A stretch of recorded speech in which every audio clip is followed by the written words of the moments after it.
நீ நீ உழைச்சாதான் உனக்கு சோறு. இவர் சிஎமானா என்ன, அவர் சிஎமானா உனக்கு என்ன? உன்னோட வீட்டுல அவங்க சிஎமான அடுப்பு எரியுமா என்ன? உனக்கு எக்ஸ்ட்ரா 50,000 சம்பளம் கூட்டு உங்க ஓனர் கூட்டி கொடுப்பாரா என்ன? தமிழ்நாடு முன்னேறி இருக்கு, தமிழ்நாட்டில் உள்ள தொழில் வளம்லாம் பெருசா இருக்குன்னா அரசியல் தலைவர்கள்னால அது ஆயிருக்கா என்ன? அந்தந்த தொழிலதிபர்கள் உழைச்சாங்க, முன்னேறினாங்க. இன்னைக்கு நீ நல்லா இருக்க அப்படின்னா உன்னோட உழைப்பு காரணம், ஆண்டவன் காரணம், உன் குடும்பம் காரணம். நான் நல்லா இருக்கேன்னா என்னோட உழைப்பு காரணம், கடவுள் காரணம், என் குடும்பம் காரணம், எங்க அம்மா காரணம். புரியுதுங்களா? அதனால அவன் உழைச்சாதான் சோறு.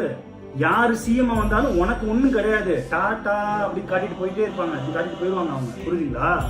தலைவர்களை போய் பார்க்க போய் நிக்கிறீங்க இல்லைங்களா, அவங்களோட பிள்ளைகளை, அவங்களோட பொண்ணையோ அவங்களோட பையனையோ இல்ல அவங்களோட பேரனையோ பேத்தியோ இந்த மாதிரி கூட்டத்துக்கு நடுவில் விடுவாங்களா? விட மாட்டாங்க. தொண்டர்கள்னு சொல்லிக்கிறீங்க இல்லைங்களா, தலையில துண்டை கட்டிட்டு போறீங்க இல்லைங்களா, நீங்க எல்லாம் அடிமைகள்.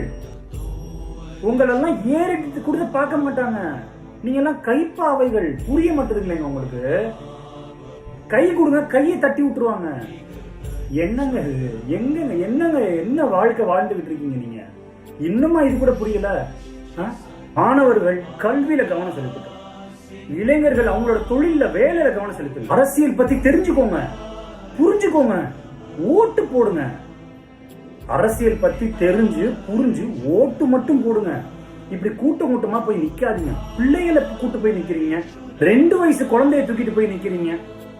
அப்ப உங்களுக்கு இது தேவைதானே? இப்ப அழுது என்னங்க பிரயோஜனம்? பாத்துக்கோங்க. இன்னும் 5-6 மாசம் இத வச்சு எவ்வளவு டிராமா நடக்க போகுதுன்னு பாருங்க.